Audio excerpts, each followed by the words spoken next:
Hello, everybody, and welcome to another episode of the Michael and Patty Show. I'm Michael. And I'm Patty. And it's a beautiful, sunny, calm, gorgeous summer day here in Prince Edward Island for the tourists. And you were a bit of a tourist yesterday, Patty, flapping around in the water yesterday. Maybe you could share that with the audience, and we'll also give them some ideas of what they can do when they come to the island and where they should go. Yeah, yesterday we actually had our company summer kind of team building barbecue, just a day to check out and regroup as a team just for fun. Also an opportunity for us to explore different activities and things that our clients can do when they come. Well, yesterday we went out to North Rustico, and for our annual party, we ended up going to Outside Expedition.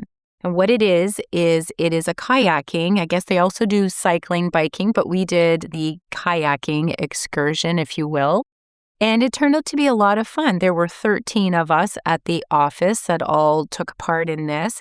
And it really does do some team building because you have to work with the person because you're in tandem. There's two people in our kayak working together, paddling, and one's controlling the back rudder. And it was a lot of fun. We got to explore out to where the mussel cages were. He provided some education on the different stages and, when we look out to the harbor, what we see and what is actually going on in the steps and process. So if people are looking for, whether they're just a tourist and they're here vacationing, or if you're here on a house hunting trip and you want something to do, because once you move here, and I don't know about yourself, Michael, but I know once I moved here and I got into the routine and rigmarole of it's work, it is family, it's looking after the house, and then it's back to work again. You kind of stop or miss out on the opportunity to play tourist and really get to explore and do some of these activities.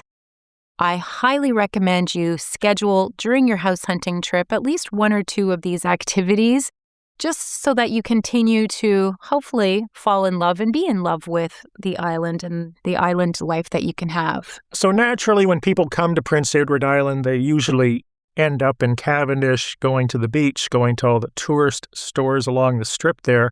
Also, be sure to check out North Rustico. That's where Patty is, because not only is there paddle boating, but there's also deep-sea fishing, which isn't really deep-sea fishing. It is and it isn't. You've done that a bunch of times with your kids. Lots of fun. So check out North Rustico, and one of the things I'll also point out about North Rustico is there's a new restaurant, and it's called the Cannery. And Rustic Cannery. The Rustic Cannery, I stand corrected. So check that out. It's a new restaurant. Good things are apparently happening there, and be sure to ask for their number one man, which is Noah. And if he isn't around, ask for Avery, but maybe you need to come back and visit Noah. Yes, Noah's my son, full disclosure. You're not supposed to disclose that. Yes, I am. I'm not. And yes, he works there. He's one of their servers, and he's really enjoying it and says that there's been nothing but positive feedback with regards to the food and the service. And so I have to get out there myself and experience the Rustic Cannery. We love tourists and PEI, which brings us to our next subject, why we hate tourists and PEI.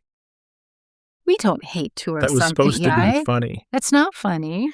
So you remember months ago we mentioned that when the tourists get here, they do this. I'm leaving tomorrow afternoon at 2 o'clock, and I want to see 58 houses prior to that. And we're thinking about possibly considering thinking about maybe one day moving to either PEI, Nicaragua, Costa Rica, or Saskatchewan. Well, this is what happened to me yesterday. I'm going to quiz Patty here and see how she responds to this. We had somebody leave me a voicemail on a Saturday night around 6 or 7 o'clock at night, followed up by a text, followed up by an email. They're leaving on Tuesday. Today's Sunday. They have something else they need to do in the middle of Monday, I think right around that 1 or 2 o'clock appointment, and they have 18 properties they want to go through because they're considering not only PEI, but another other provinces in Atlantic Canada. Patty, what do you do? That is poor planning in my opinion, and I would the first thing I would do, obviously give them a call back, have a conversation, find out a little bit more about them, a little more detail than what they left in, obviously, their detailed voicemail or email that they sent you. But I really would like to speak to them. They think they want to see 17, 18 properties. However, they don't realize how exhausting and how time-consuming, because you can typically comfortably get through 5, pushing it maybe 7 properties in a day. I know clients will say that they can handle more. I've been through this so many times. They burn out, and it's no fun. And if they're still looking at other provinces, especially like where they're at in their process, if PEI is their first stop and then they're going to hit the other Atlantic provinces, and that's why they have to leave Tuesday, because they've got possibly, whether they have them already pre-set up with the other realtors, or they're going to drop the same bomb on somebody else and say, I just showed up here in Nova Scotia or New Brunswick or Newfoundland, and we're only here for 2 days and we want to get through these 12 properties.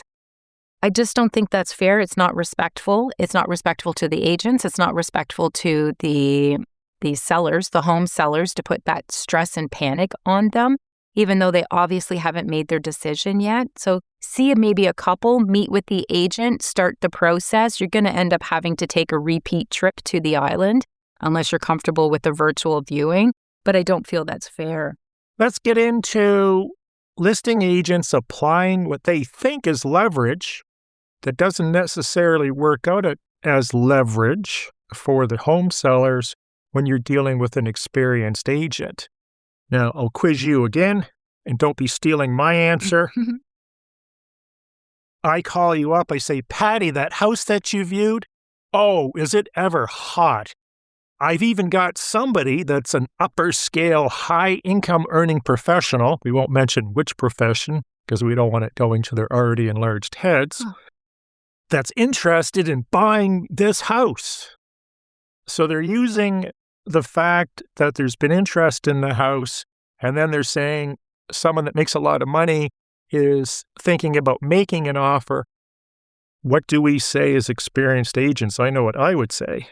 Well, I've just been through this approximately a month and a half ago, and they tried leveraging by saying a certain professional was interested in the home. And so, of course, I had to relay that information on to my buyer client. My buyer client was not impressed that their viewing experience of the home came with pressure, a sense of urgency, and the fact that they just wanted to view the home and experience it for what it was. The listing agent applied this additional pressure. And I understand why. To some degree, they were trying to leverage and see if they could either, 1, generate a multiple offer, or 2, make the home seem more prestigious than perhaps, not to say it wasn't a nice home, but try to give it a higher value because of this kind of professionals interested in it. And they didn't know anything about who my clients were.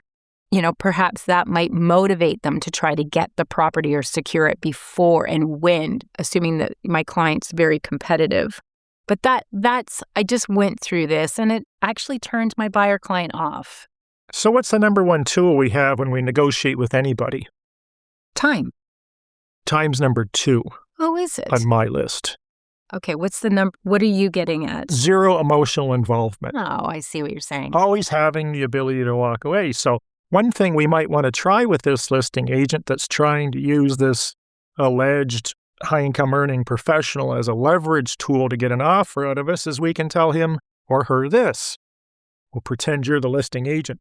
Patty, that's exciting news. It sounds to me like you've got the house sold. We've got a bunch of other houses we're looking at right now. So I think what we're going to do is we're going to take your house off the list because it sounds like a done deal to me, and we're going to move on. If that situation happens to change, please let me know. Yeah, that would cause a little bit of panic. But it would give the leverage back to us. Oh, for sure. Why is this guy thinking about offering? Either he's offering or he's not. I would agree. Either somebody is interested in the property and they're going to be moving forward. Now, there are scenarios where it's a new listing and you're getting quite a few viewings and you've got buyer's agents saying, how are you handling offers, or do you have any offers yet? That is a little bit of a temperature gauge, if you will, letting us know that we have a property that is highly desirable. So in that sense, I would end up saying, just so you're aware, we do have other interest. I don't want to turn away a buyer like you just pointed out. So it's a very delicate game, and a good, highly trained negotiator will know how to navigate the game. Some don't, and they just throw that out there, and guess what? If it was you representing the buyer, they may have lost them. Continuing along with the theme of early morning Charlottetown Waterfront Yacht Club trivia, if you were installing a heat pump in your basement or your living room or whatever the case may be, and you looked at a bunch of heat pumps and they're 8,000, 9,000, 10,000, 18,000 BTUs, which unit would you buy? Let's just assume it's an 800 square foot uninsulated basement, semi-insulated. It has newspapers in the rafters. I'm going to tell you my experience because I now know where this is going, and this was new information to me. You're looking at the cheat notes. Stop. But I will say, when I'm at a listing appointment and the seller is sharing the features of their home and wants me to record and make sure that they are part of my property overview or things like that, they're presenting the BTUs of the home, of the heat pump that's within this home, as a selling feature because it has a larger number. And the same with buyers, the misconception, which this is extremely important information, Michael, that you're going to be sharing here in a moment, but they assume the higher the BTU, the better the heat pump and the heat pump, system and how efficient it's going to be in the home. But that is not the case, is it? What the case is, let's just assume we've got this basement. We need some dehumidification. We don't want to be putting in 2 or 3 dehumidifiers and draining them into wherever. One of the things that the modern heat pump can do is it can dehumidify. So if you've got a heat pump, let's just say an 800 square foot basement, ideally, me not being the expert, you're probably looking between I'm guessing 8,000 to 9,000 BTU heat pump for that space, assuming it's completely open, where a lot of people would get into 12,000, 14,000 BTU heat pump. So what's happening is that heat pump, because it's bigger, will cool that room off or heat it almost instantly, but the dehumidification process doesn't have a chance to kick in. So you're not really solving the dehumidification thing. I'm not going to get into an hour spiel about heat pumps, but if you do either Google or use your AI assistant to ask why a larger heat pump is not necessarily better, it will give you a list. Number 1, we just mentioned poor dehumidification, short cycling, uneven comfort, lower efficiency, more wear and tear, more noise and drafts, higher cost, poor weather, mild weather performance, bad heat distribution, bigger BTUs. And this is the point to this subject, is I did notice a lot of the builders, and I had a conversation with a company that puts in heat pumps, and they're suggesting smaller units. And the builder said to them, no, I want the big numbers, the 18,000 BTU, even though we require an 8. He said, you don't want to do that, but he was doing it for marketing purposes because it sounds powerful, 18,000 versus 10 or 12. So do your research on heat pumps. Not necessarily is the bigger one better. The smaller one actually may work better and more efficiently. And the other thing I know about heat pumps for a fact is you do want to check out your warranty and availability of parts. If you're buying an off-brand, parts are very essential with basically anything you buy that may need to service. Yeah, and by doing your research and buying the proper sized heat pump system for your home, the square footage, the configuration of space, you will, in all likeliness, extend the lifespan of that heat pump system. Moving along to a subject that's a little stinkier, we're going to talk about sewer line inspections, and I suppose this could apply to septic line inspections as well. When I was in Nova Scotia for real estate training, I found it interesting, in Halifax anyway, and Dartmouth, that they made it a requirement, is my understanding, to have a camera go down the sewage lines to inspect the sewage drainage. And I think their arrangement at that point, this was a few years back, was if there's any problems with that sewer line and it was on the city's property, they would handle the cost. And if it was on the homeowner's property, they would handle the cost. So I actually had one of these inspections done not 2 days ago in full 4K resolution. I was rather impressed. You got to see the camera. Yes, I did pop over to see this house. Did you request to get a copy of the video? No, I told you it was a good idea to do so, but... So it does record the video, not that I'm saying this is something you want to post on YouTube. So basically they send a camera down the pipe and it videos the progress of this camera right until the point where it hits the municipal service, or in the case that you're in a septic system, the septic system. But what it does is it will tell you if you're going to run into problems down the road, or your septic pipes are broken or missing or infiltrated with tree roots. It is a big problem, according to the people I was with, and this is all they do all day long, particularly with older houses, not necessarily just those ones in the downtown areas that are 100, 200 years old, but old houses being defined as something maybe 50, 60, 70 years old. I don't think it would hurt to have this done on any house, even if it's brand new. We can't assume just because it's a brand new house that the sewer lines or the septic system was installed properly, and I think it should be added to due diligence here. I was very surprised because the home that you were having done is a home that was built, wasn't the 69. 60s? So 1969. And I know you were assuming that there might have been, old pipes and what's worst case scenario, what am I looking at here?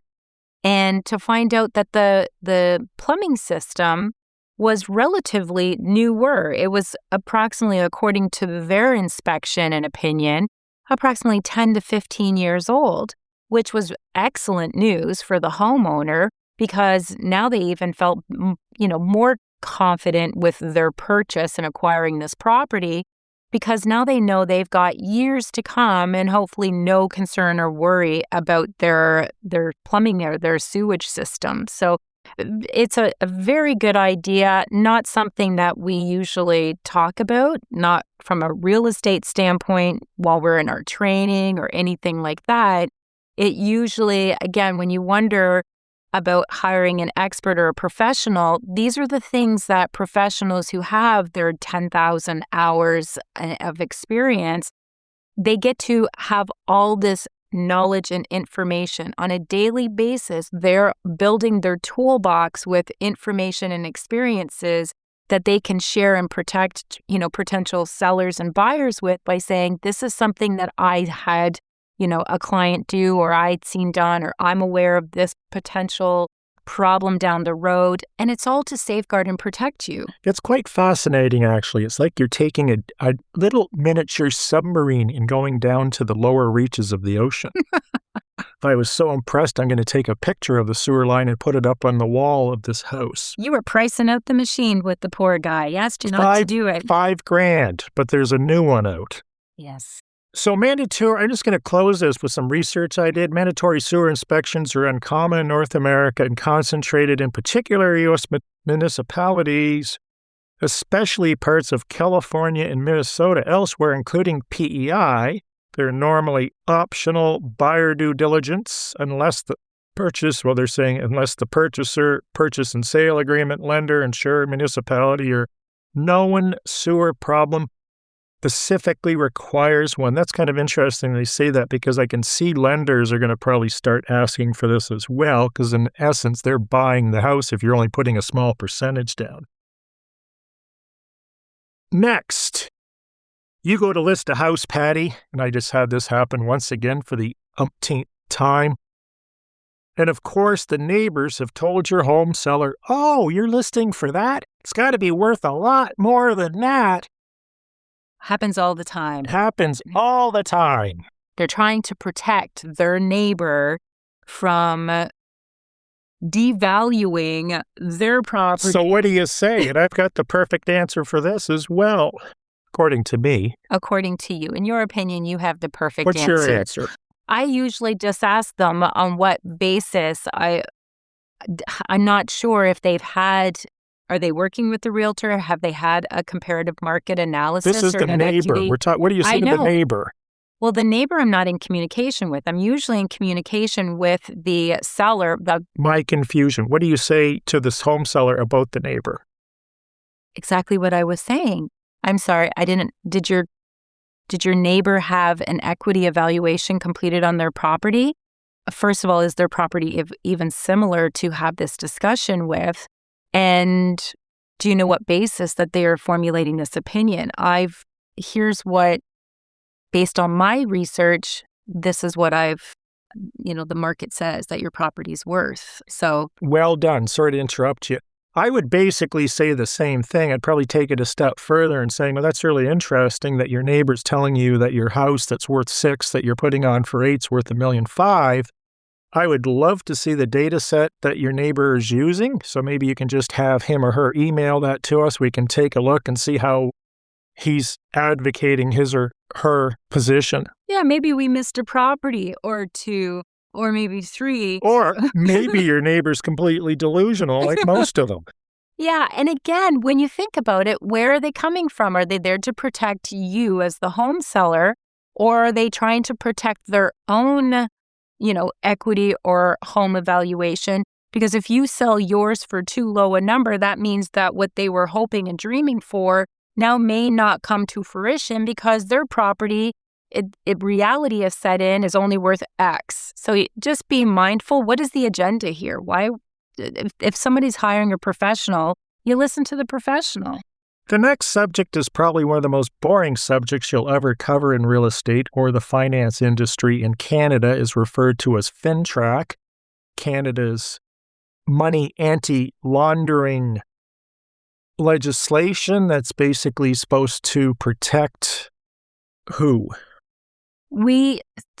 I just about dozed off just introducing it. Oh my goodness. So let's keep this short. We're going to talk about some of the applications that are out there. I don't want to name anything specific because I don't advocate any of them, and the ones that I've seen and used so far. How do you put this in software terms? Suck. And so does the customer service. I notice a lot of them are using these offshore customer support lines, the ones where you email them and 4 days later you get an email back. Okay.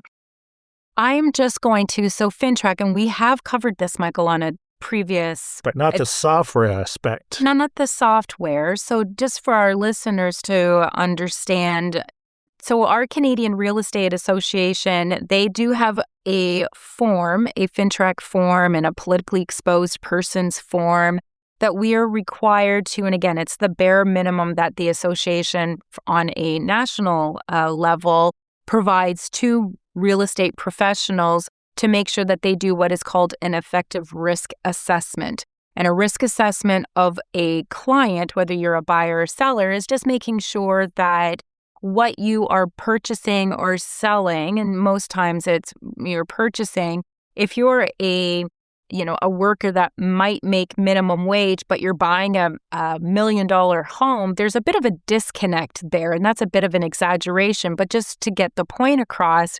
So you need to do an effective risk assessment. Where are they getting their funds? Or is it cash? That's part of our due diligence as real estate professionals. And I know financial institutions also have to do this. Well, because we are considered frontline workers and are the face that usually gets to see our clients in person, are required by law to identify and do a risk assessment on the client. So FINTRAC, just as a little reminder, and you can look this up, is spelled FINTRAC.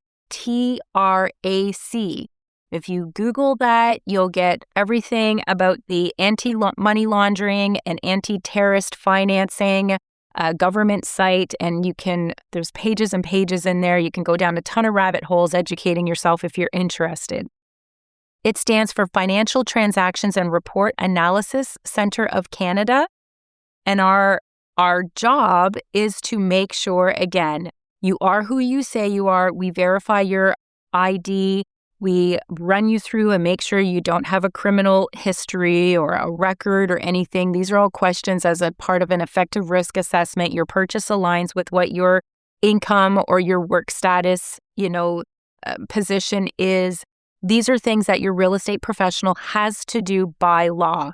Now, the apps that you're talking about, there are new programs. I know my brokerage is using an app program.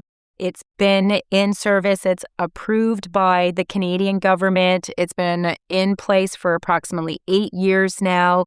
And you would receive a link. Your agent should explain to you what you're going to be receiving. And it requires you to take, if you're not in person, even if you are in person, the realtor has to go through and fill out and go through this app process. The value and the benefit is, as a real estate professional, I know this is really boring, but we are required for 2 years after a transaction has closed to continue to do risk assessments on the client to make sure that there's no new criminal history or anything. And if so, we're supposed to report to first of all, our brokerage, our compliance officer that every brokerage is required to have. And therefore, then, if it's deemed necessary, to the Canadian FINTRAC office. They do have to ask for your ID. You're also going to have your lender ask. You're also probably going to have your lawyer ask. But there are app programs out there. I am a huge advocate of the one that we use. They help me. Don't mention it.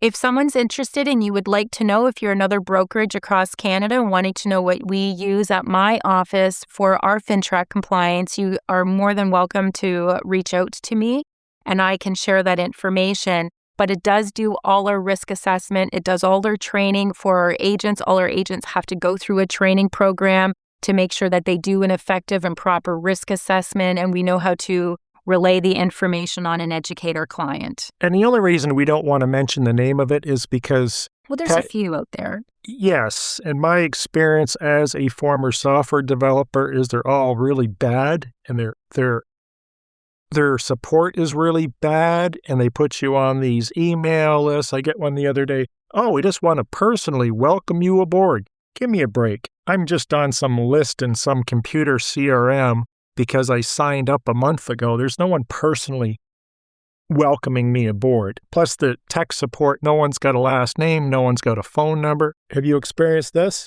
No, actually, I have nothing but positive things to say about the software. They are keeping our office in compliance, and that's what's important. There are very hefty fines. I believe the last number that I seen for real estate brokerages, this is only real estate brokerage, the average fine being issued for not being in compliance was $136,000. Well, let me ask you this in closing. How many money launderers have they caught as a result of real estate brokerages? I don't know that. Well, neither do they, because they don't track it. Okay. Moving along. Obviously a touchy subject. I don't write the software. I don't write the program. Last week, Patty and I got an email, and basically what the email said is they have a house in another province. They're moving to PEI. Can we help them handle everything to make it a smooth transition? The answer is yes. I feel like we've talked about this before. I don't know. Possibly. So if you are moving from somewhere else, Patty and I can help you find an agent on that end. We can assist you on this end, make everything seamless for you, and allow you to communicate between the two. Yes, I think we did cover this. Well, I was just going to say, and it's not just you and I, but if you are relocating from different point A to point B and there's a lot involved, just make sure when you're interviewing or speaking to your agent that you ask, what experience do you have? Have they ever moved themselves from one province or one state to another? And was it because they are wanted by authorities? Then your FINTRAC's in trouble. But it's good to know that they have the personal experience as well, So they're coming from an informed position and are able to hopefully see some of the roadblocks or the challenges that you might face. And they also, if they're highly educated, will be able to, because that will be their sphere of communication, they will hopefully be in communication with other highly trained negotiating professionals so that you are hopefully set up for success with your move. What's one of the most ridiculous things you ever hear when you go to list a property? And of course, the homeowners, 99% of the time, think their house is worth more. You share the market data with them. You show them what the market is doing, but they still want to list hundreds of thousands of dollars over ask. But they're not listing with you, Patty.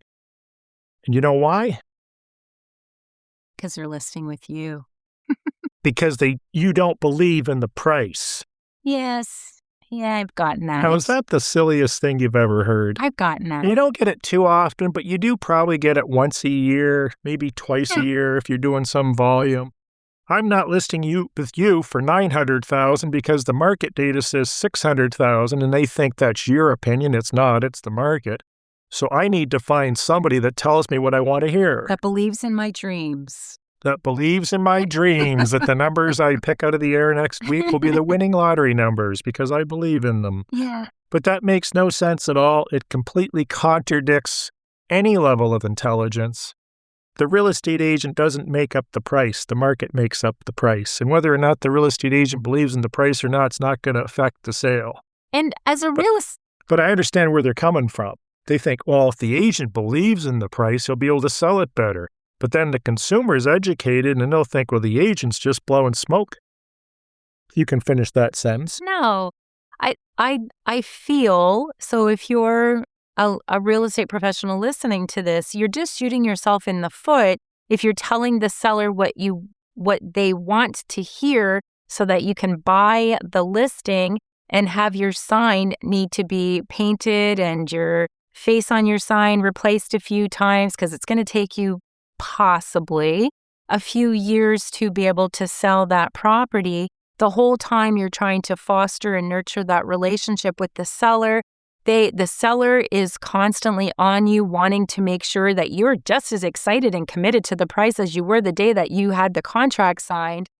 I would say beware, agent, beware. If you go down that slippery slope and you allow yourself to be basically controlled and said, if you believe in my price, you will have my property listing, because when you're not able to deliver on their price and you have to start breaking the bad news to them that the buyers are aware we're overpriced and that's why we have no showings, no interest. It's not a fun walk having to walk back your price. I don't do it. I give them what the data says. Here is what our data, because all we can provide is historical sales that have happened yesterday and however far back you'd go depending on the area. But this is what the data says your property value should be. And again, you can get, if there's a lot of comparables, a more narrowed down number. And if it's a unique property that you might have to have a bit of a bigger range in price to try to test the market and see where you need to be. But don't try walking it back, because you will be the first agent, but you probably won't be the third or fourth agent that actually closes the property when the seller gets so frustrated, lack of belief in our real estate profession, and end up putting a different sign up trying to sell it themselves. And the other thing that a number of MLS systems are doing in North America is they're now including the history of the property in terms of price. I don't like this. I don't think it should ever be a feature. And the reason is because circumstances affect this number, as well as I've seen all kinds of erroneous data where you'll look at a house and it's on the market for $650, but it says they bought it for $125 2 years ago, which is obviously erroneous. So be aware of that as well. And one thing you can do as a home seller, at least on our MLS system across Canada, is you can request that the history just be deleted. So getting back to the topic, if you've got someone that believes in the price and just happen to get lucky with somebody and they buy it, or they're looking at it, let's say more appropriately, that history may be listed on the MLS, which may deter them as well. Well, I'm not an advocate and a fan of what you just said. Well, then let's move on. No, but I don't agree with removing the data, because the value of a real estate... But the data isn't accurate all the time. I realize that, but you just remove that property if that's a particular property. You're talking about historical data on that particular property. Not deleting it off MLS, deleting it off the website. For instance, in Canada and the US, we've got realtor.ca and realtor.com. Recently, they've started including the historical data, which may or may not be accurate. That's what I'm talking about, not deleting it off the master database. Okay, then that's fine. I'm good with that. Is your hissy fit over now? Yeah, and the other thing is, even if they removed the history, I mean, a real estate professional, if it's a property that you're really interested in, could still, they have access on the backside. It's just not made public. And the reason it can become problematic if it's public is there's no education that can be a part of the presentation of the history. They're formulating maybe false opinions and ruling out a property, which means they could be missing out on a great opportunity because the history doesn't align with the price that it's being offered on today. So I do feel it would be probably better if the history was presented by a real estate professional, so proper education and a conversation could be had to have the discussion around that. That's my opinion. Patty. It's time to close her down. Thanks again for listening to another episode of the Michael and Patty Show, otherwise known as MAPS, PEI's podcast that helps guide and navigate you through the buying and selling and a little bit of Prince Edward Island. I also wanted to just make sure that our listeners are aware, Michael, that we do have an extension of this. It is the Moving to Prince Edward Island, spelt completely out from the Michael and Patty podcast. And that just provides a summary of every single episode that is on our podcast. A little summary so you can kind of pick which ones are more applicable to you or most relevant, and an opportunity then to educate yourself on that particular topic. Plus, we have Toolbox Tuesday, which I'm super excited about right now because of your research, Michael, that you did on heat pumps. I really feel I need to create a Toolbox Tuesday all about heat pumps because there was so much more information that you had on your list about heat pumps that we didn't get into, that I feel, and I don't need to ask your permission because I'm just going to do this, that I'm going to create a Toolbox Tuesday on, so that those who are members of the group will be able to continue their education and a little bit of due diligence. They can still do some more research, but you did such a great job on a nice little summary there on it all. And of course, you'll probably be doing this in between watching the sewer cam video. Absolutely. That's it. Have a great day. Thanks for listening. Thanks for listening.